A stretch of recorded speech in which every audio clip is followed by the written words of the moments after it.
In this video, I'll guide you through how to unlock a domain in GoDaddy if you're planning to transfer your domain to another registrar or you just need to change some advanced settings. Unlocking the domain is an important first step. I'll walk you through the process from start to finish so you feel confident doing it on your own. First, you'll need to log into your GoDaddy account and open your domain portfolio. And this is the main area where all the domains you own are listed. Once you're signed in, look for something labeled Domains or My Products, depending on how your GoDaddy dashboard is laid out.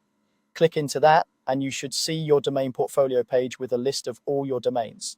Next, find the specific domain name you want to unlock. Take a moment to double check that you're selecting the correct one, especially if you own several domains that look similar.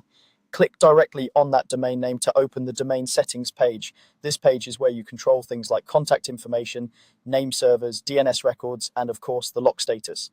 Once you're on the domain settings page, you'll need to scroll down until you find the section related to transfers. This is often labeled transfer or something similar, and it's usually grouped with other domain management options. If the page feels a bit long, don't worry, just scroll slowly and keep an eye out for any heading that mentions transfers or security. Inside this transfer section, you're looking specifically for the domain lock option.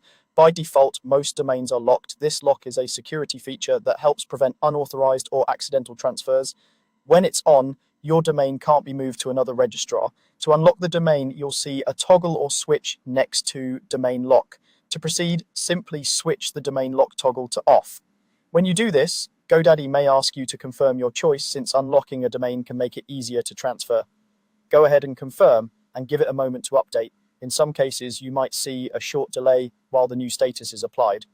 Once the toggle shows that the lock is off, your domain is now unlocked. At this point, you're ready to continue with whatever you needed to do, such as starting a transfer to a new registrar. Just remember, for security, it's a good idea to turn the lock back on after you're finished with any changes that require it. And that's all there is to it. You've successfully unlocked your domain in GoDaddy using just a few quick steps inside your domain portfolio and domain settings.